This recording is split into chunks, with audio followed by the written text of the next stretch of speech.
you knock it off right now, it's gone! Moshahidi with room, launches! Kaboom! From another time zone.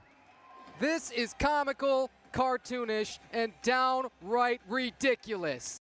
Hey, welcome back for Season 2, Episode 16 of White Noise Sports with Tanner White.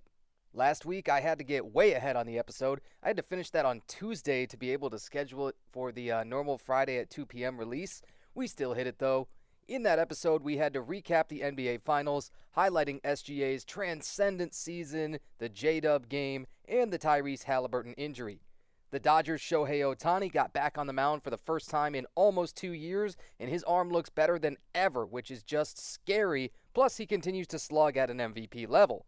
Finally, we had Kevin Durant getting traded to the Rockets, and the Mariners catcher Cal Raleigh ascending up the AL MVP leaderboard with an all-time breakout season at the plate. Now that I say it all out loud, it was a busy one. And this week, we're going to crack it open with the MLB All-Star starters. They were just announced Wednesday night after 2 rounds of voting, and I'll just breeze through them real quick, and then we'll talk a little bit more about a few things I want to highlight.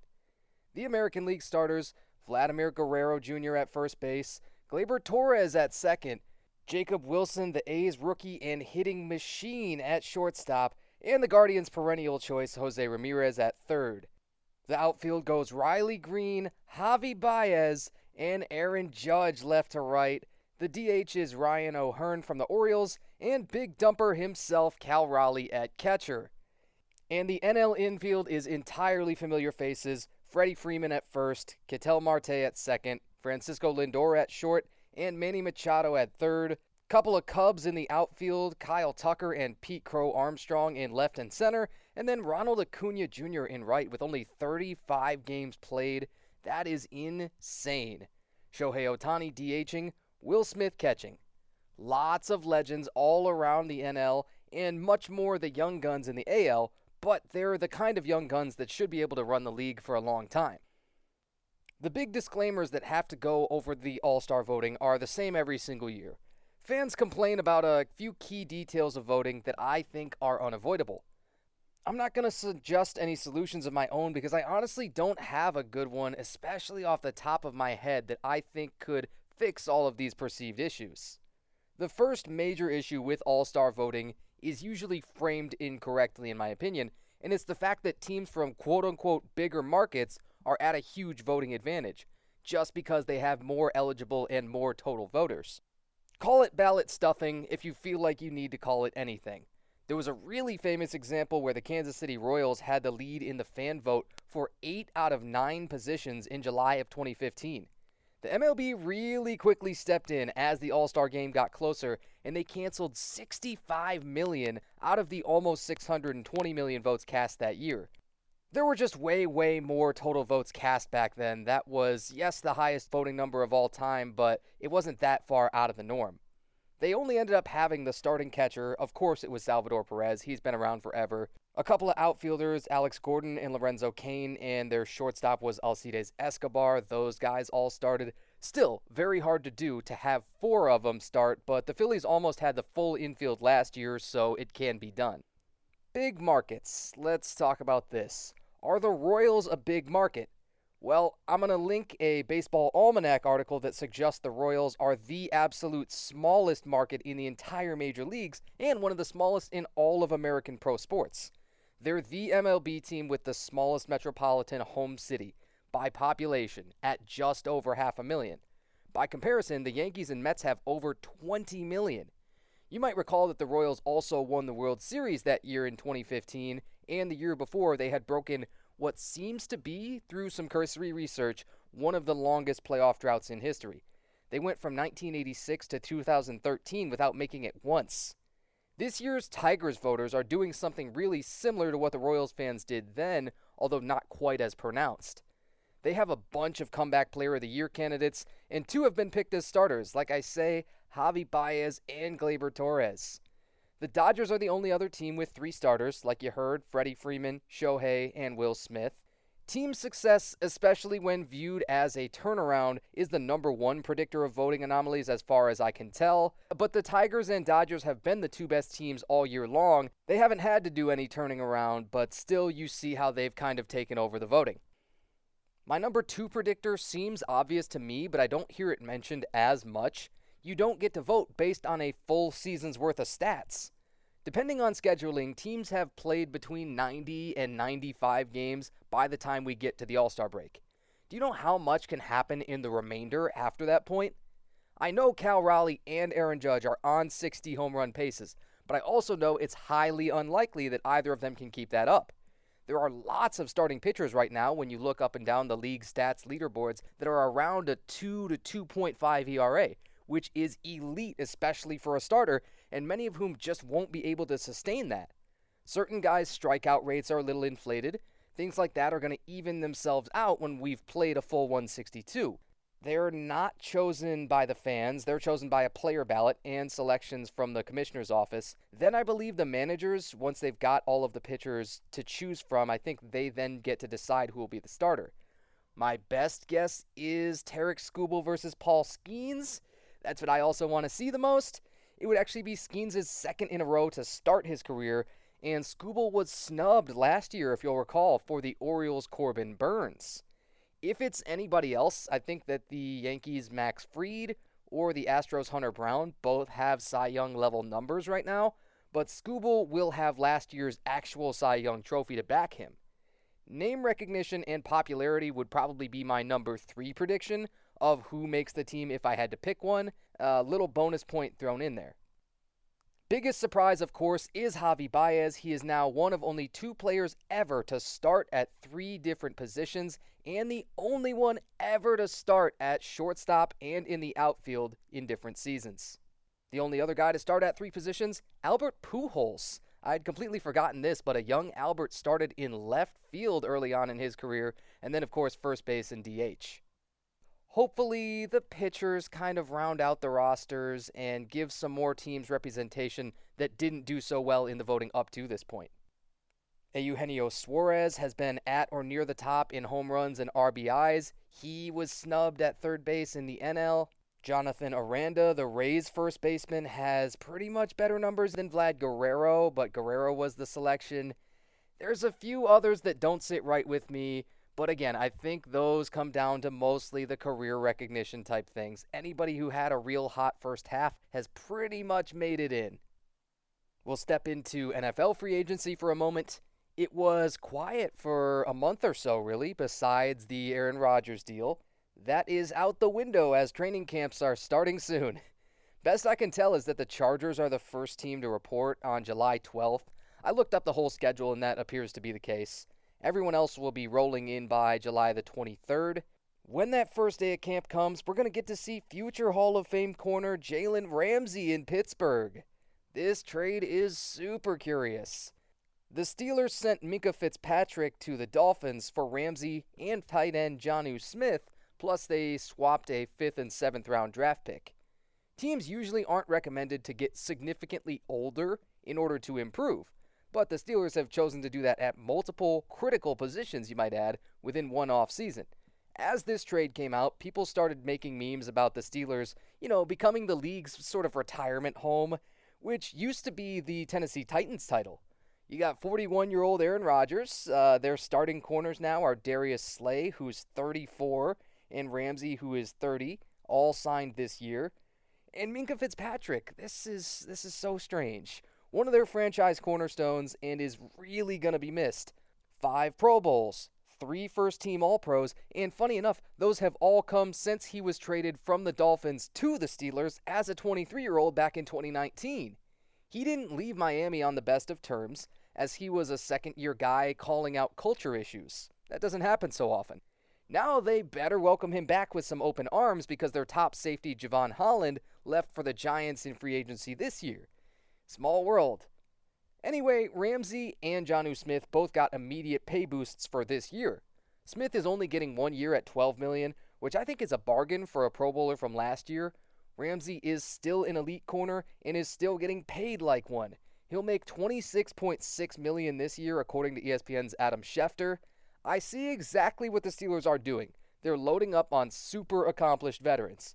None of these players has a real long time left in the league, and for some of them it seems like their best days are behind them a little bit, but they're so tired, the Steelers are, of being one and done in the playoffs and of having any sort of their inexperience showing up.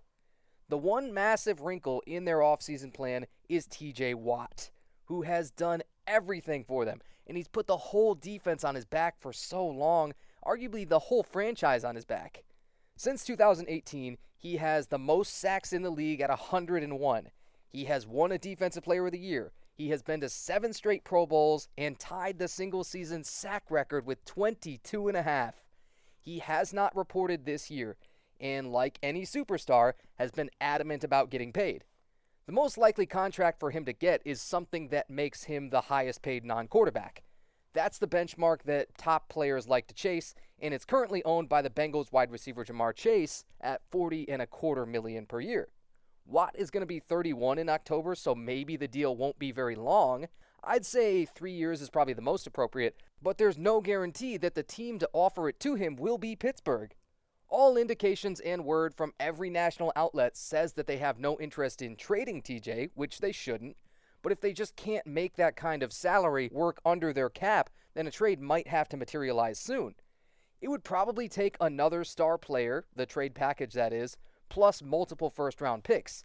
And I'll probably put a poll on this episode to the effect of who would be the best suitor. Still, I think when training camp actually starts, they're going to realize that their only chance of relevance is to look away and just sign on the dotted whatever that mega deal is, no matter if it's $40 million, even up to $45. Another angle to the Ramsey and Minkah trade. There was a big hole in the Dolphins' offense, so they made another super fascinating move to try and fill it. Darren Waller is coming out of retirement to join the Dolphins. Do you remember Darren Waller? He had 2 years over 1,100 yards with the Raiders in 2019 and 2020. Then he decided he wanted to be a rapper and save his body and something. Now, apparently, he missed the game too much and is ready to make another comeback at age 32. The Giants still had his rights, so this was officially a trade. He was not a free agent. He had some awesome combine measurables in the 2015 draft. 6'6", 4.46 40, 37-inch vert, 4.2 pro agility. But it was a combination of substance abuse and some other mental health issues and things that kept him from ever becoming a starter until he was 27 years old. That is to say, this is risky. Of course, a lot of people are going to support him, and the media is going to lean into this side of, oh, this is such a big personal growth moment for him and all that, and it absolutely is, but there's the football side too. Waller was never known to offer a lot as a run blocker. The good news is neither was Jonnu Smith, and the Dolphins' offense doesn't necessarily need that. They like to have their fullback Alec Ingold on the field to run the ball, and I don't like the terms like, oh, he's just a big receiver or a glorified receiver. But if anybody has that kind of skill set, that's the thing. It is Darren Waller. When you line him up everywhere, you put him in the slot, at fullback, on the ball, off the ball, you motion him around, there is almost no way to stick with this guy in man coverage, assuming that he's physically the same player we saw 5+ years ago. I don't know. His last year with the Giants in 2023 was not necessarily evidence of that he was still in his physical prime, and he always had some struggles with drops too, but you can't be a top offense in the league anymore without a good receiving threat at tight end. I sincerely hope this works out so we can give Darren Waller another shot at winning a Comeback Player of the Year award, so he can be, maybe a fantasy savior in somebody's lineups deep in the year, and so we don't have to listen to his music. Check it out on YouTube for real. When he became a rapper, that was, So lots of angles to that trade, and it was a blockbuster with Ramsey and Jonnu and now the Darren Waller thing. Next, we'll have to go back to NBA free agency. I didn't want to do it so soon. I wanted a real offseason. I wanted to not think about basketball for a while, and then the Bucks cut Dame Lillard. If it was just Dame and Kevin Durant, if those were sort of the only two major changes to the league landscape, I could have ignored this and moved on to probably something niche and different this week. Instead, here is a brief list of the dominoes that are falling right now. Because the Bucks cut Dame, on account of the Achilles tear from this year in the playoffs and the fact he almost certainly won't be able to get back on the court until 2027, their cornerstone, Giannis Antetokounmpo, is heated. He also lost another teammate, Brook Lopez, the ageless wonder of centers, who was no longer under contract and just signed for 2 years at $18 million to the Clippers. Man, this guy Brook Lopez, he's going on to year 18. He still started 80 games this year and is still an elite defender and an above-average three-point shooter as a 7-footer. Super rare ability and a steal for the Clippers, and now the speculation is stronger than ever that this is the offseason Giannis leaves the Bucks. It would take a massive package, but truly it could happen because he has had it with this organization. The Lakers finally addressed their center needs that haunted them when Anthony Davis left in the Luka Doncic trade, or even before that if we're being honest. They signed DeAndre Ayton after he took a buyout from the Trailblazers, and man, I am just realizing how cheap centers are. This deal was 2 years and $16.6 million.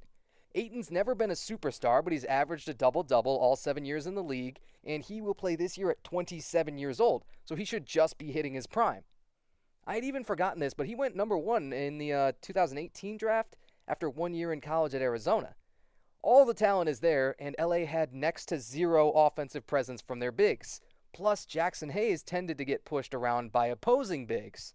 Ayton is about 30 pounds heavier and plays a lot stronger than Hayes. I'll also briefly mention that LeBron opted into the second and final year of his current deal, which he signed last year. He's going to make real close to the maximum. It's over $52 million, and I can't see any reason why he would leave, so you might want to tune out all of the speculation on that. His son, Bronny's still with the Lakers, and I think that alone would keep him there. Other factors like having won a championship there before, having a superstar running mate with Luka, how good their first-year coach J.J. Redick was, etc., means there is just zero chance. LeBron will not leave this year, and I think there's a very high chance that he retires after this year. He will probably make that announcement, but maybe not. Some players like to do sort of the retirement tour. I could see LeBron not being one of them and just at the end of this season saying, hey, surprise, I'm done. The Knicks picked a head coach, and it could change their free agent prospects. We should include coaches in the free agency pool and trackers with their salaries. I think that would be fun. The Knicks went with Mike Brown, 2-time Coach of the Year winner with the Cavs and Kings. He'll probably make in the neighborhood of $10 million a year based on the last deal that he had with Sacramento. It wasn't as much of a celebrity hire as I expected, but it's still a good one. Mike Brown's known to challenge his team in the media, in the huddle, and in practice. The Knicks have stars in so many places, but they need to get more out of them defensively. There are parts of defense that come down almost completely to effort. Getting blown by on drives, closing out on shooters, that kind of thing, that New York has room to get better at. You compare their defensive numbers at right around league average to the Thunder, who were at or near the top of everything that matters, and you start to guess that defense probably can still win championships, even in the year of our Lord 2025. Plus, they need to rotate more and find reliable two-way bench options. The Detroit Pistons were everybody's favorite scrappy, upstart, win-ugly team of the year, but they're looking to improve from three-point range, where they finished 17th in percentage. They got a head start on that, signing Duncan Robinson away from Miami. 40% career three-point shooter, and as far as I can tell, this is kind of nuts, he averages the most three-point attempts per game of anyone all-time that's played at least 400 games. More than James Harden, more than Steph Curry, more than Luka Doncic, anyone. Basically, he only shoots threes, and he fills a big niche there with Detroit. Last signing here, but it just might be the most impactful. The Pacers' Miles Turner is another franchise cornerstone who gave them 10 years of excellence as a two-way center, but was not re-signed this year. The Bucks have let a bunch of gaping holes appear in their roster the last year and a half or so, and they're essentially filling Chris Middleton's spot months too late with Miles Turner. He's averaged over 14 points and 2.2 blocks a game in his career, and he was one of the biggest reasons that the Pacers were able to push the Thunder to 7 games in the finals. He played really well defensively against Chet Holmgren and Isaiah Hartenstein while giving up some size to both of them. You say giving up some size, he's still 6'11", 250. That can always play, and unlike DeAndre Ayton, Turner can also knock down a three, like not many other bigs can. He had his best outside shooting year of his career at 39.6%. Man, it's really nice to do that in a contract year because you know you're about to just get a monster check. And I'm somewhat surprised again at the value of this contract, but that it's a little bit too low for him, I thought. He will get 4 years at $107 million, just under 27 per. I thought that could have been in the 30, 35 plus range. Oh yeah, and that was just 1 week in NBA free agency. This is gonna be an interesting summer. Alright, another week down. It was nice to have a couple of days extra break before having to turn over and push out another episode. It was just the right kind of reset, and in the meantime, I got to go to Syracuse. That couldn't have come at a better time. There were things I saw on campus that just made me audibly gasp. A lot of the buildings are older and they have a regal feeling, and the newer ones are super cutting edge looking and they're well equipped. The basketball and football teams play in a beautiful dome. We got to tour that. We got to go in the press box. And of course, being a broadcaster, I had to get a little over-the-shoulder shot of me looking out at the field. I met some professors and employees of the school that work in broadcasting. Good times, and if nothing else, I'll get to go back for my graduation next May. Thanks for coming back week after week, or if you're relatively new here, happy to have you. Either way, check out all my socials, Instagram, TikTok, Threads, @TheVoiceOfTanner, X, just Voice of Tanner, YouTube, the whole thing spelled out with spaces. Connect on LinkedIn if you're so inclined. Leave a like, comment, and share. Catch you next week.